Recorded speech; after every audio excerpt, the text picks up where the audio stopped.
Hello everyone. मैं हूँ अनीता पांडे और आज मैं सुनाने जा रही हूँ आपको एक कहानी जो कि मेरे बचपन का एक किस्सा है।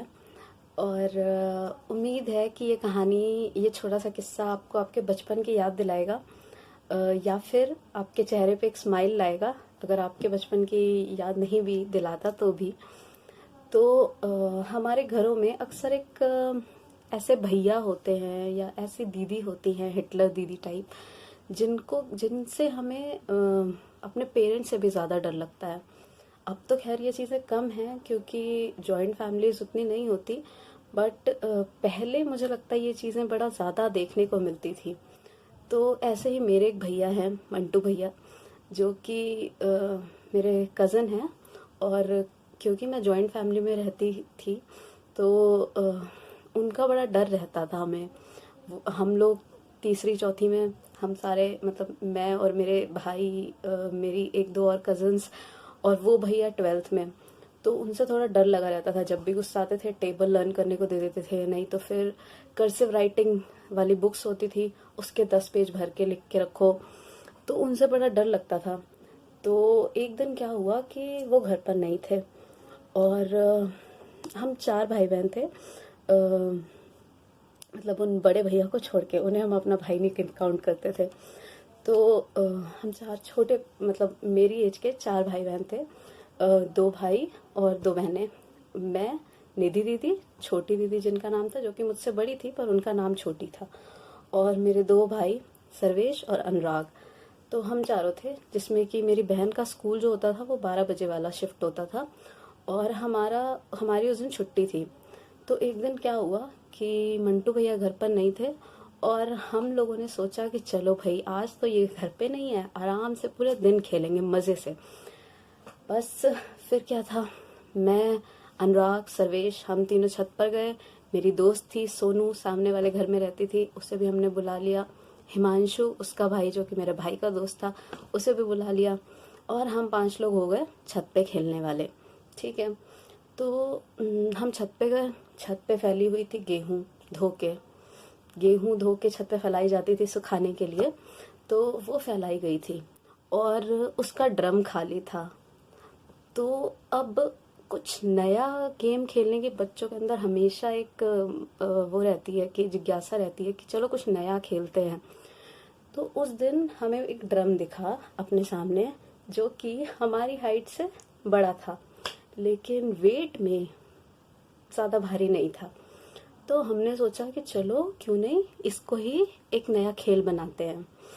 बस फिर हमने क्या किया, वो ड्रम 2-3 लोगों ने मिलके उसे पलटा, लिटाया, और फिर क्या था कि एक बच्चे को ड्रम के अंदर लिटाया और बाकी सारे उसको घुमाने की मेहनत करने लगे। फिर हमें बड़ा मजा आने लगा उस खेल में। हम पांचों पूरी दोपहर ये खेल खेलते रहे। रोलिंग ड्रम बना बना के मस्त एकदम खेल रहे हैं, घुमा रहे एक दूसरे को। और बड़ा मजा आ रहा है कि हमने तो, मतलब खुद पे प्राउड भी फील हो रहा है कि हमने तो एक नया गेम डिस्कवर कर लिया, वाह, घर बैठे बैठे। अब भाई मजा तो आ गया, मौज तो उड़ा ली। शाम का वक्त हुआ, अब खेल के थक गए थे तो सब लोग नीचे आ गए। नीचे आए, फिर ये हुआ कि चलो भाई अब होमवर्क कर लेते हैं। सोनू हिमांशु अपने घर चले गए। मेरी बहन स्कूल से आ गई थी, वो कपड़े वपड़े चेंज करके बैठी हमारे साथ। अब भाई हम 3 लोगों के साथ कुछ नया हुआ था, मैं, सर्वेश, अनुराग। तो हम तीनों शुरू हो गए अपनी बहन को बताना कि छोटी दी पता, आज हमने ये खेला, आज हमने ये किया, वो किया, पूरे दिन हमने खेला, मंटू भैया भी नहीं थे, कोई नहीं डांटा, आज हमने पूरे दिन खेला। अब वो बेचारी थोड़ी दुखी हो गई, फियर ऑफ मिसिंग आउट वाला सीन था। तो थोड़ा सा मतलब उन्हें दुख हुआ कि यार मैं तो नहीं खेल पाई आज पूरे दिन, इन्होंने बड़े मज़े किए हैं। बट हुआ कुछ यूँ कि हमारी खुशी और उनका दुख ज़्यादा देर नहीं टिक पाया। हमारी खुशी, जो कि चांदनी रात थी, उस पर ग्रहण लग गया, उसकी अंधेरी रात आ गई। और मंटू भैया को मम्मी ने भेजा छत पे कि जाओ अभी, मतलब शाम तक मंटू भैया आ गए थे जहाँ भी वो गए थे वहाँ से। और उनको फिर मम्मी ने बोला कि जाओ मंटू, छत से गेहूं ले आ दो। अब वो छत पे गए, उन्होंने देखा होगा ड्रम का हाल। खैर हमें तो कुछ नहीं लगा था, वो छत से ही चिल्लाए। मम्मी को बुलाया उन्होंने छत पे, मम्मी भी छत पर गई। मंटू भैया छत पे थे। हम लोग सोच रहे हैं कि हुआ क्या, मंटू भैया ने क्यों चिल्लाया, मतलब क्या हुआ। उसके बाद मम्मी छत से वापस आई, मंटू भैया भी वापस आए और उनके चेहरे पे से पता लग रहा था कि कुछ तो हुआ है गड़बड़। अब क्या हुआ है ये नहीं पता था। अब मंटू भैया हमारे ऊपर चिल्लाते हुए, क्या किया तुम लोगों ने ड्रम का। और हम लोग, क्या किया है हमने ड्रम का, हम खुद से पूछ रहे हैं भाई हमने ऐसा क्या कर दिया ड्रम का।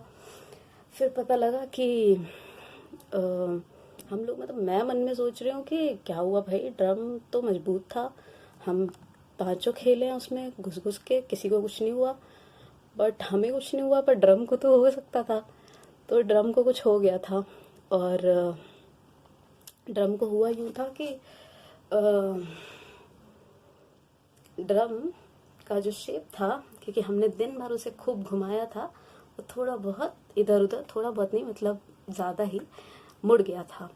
तो अब शेप अगर ड्रम का ख़राब हुआ है, आकार अगर ड्रम का ख़राब हुआ है, तो हम लोगों का आकार कैसे सही रह सकता है। तो फिर बस क्या हुआ, मंटू भैया ने निकाली अपनी नीली चप्पल और होने लगी सुताई मेरी, सर्वेश, अनुराग की। तो वो पहली बार ऐसा था जब निधि दीदी को मारनी पड़ी थी, मतलब छोटी दी को मारनी पड़ी थी, वरना हमेशा हम चारों की साथ में होती थी पिटाई। तो फिर भाई जब हम लोग पिट विट चुके, बैठे हैं, अब हमारी तो पूरे दिन की जो खुशी थी वो उस पर ग्रहण लग ही चुका था। दुखी थे हम लोग, रो रहे हैं, अपनी सारी मतलब शर्मिंदा सा महसूस कर रहे हैं कि क्या यार, मतलब दुख भी हो रहा है कि एक दिन खुश नहीं रह लिए हम लोग कि इतनी मार पड़ गई। पर निधि दीदी के चेहरे पे बड़ा सुकून दिख रहा था। जो वो उनका फियर ऑफ मिसिंग आउट था, अब वो जॉय ऑफ मिसिंग आउट में बदल गया था। तो मतलब क्या था ये, किस चीज़ की कीमत चुकाई हमने खुश रहने की, पता नहीं। तो ये थी मेरी कहानी और किस्सा ड्रम का। और उम्मीद है कि आपको अच्छी लगी होगी। कहानी कैसी लगी, किस्सा कैसा लगा, कमेंट सेक्शन में ज़रूर बताइएगा। Thank you.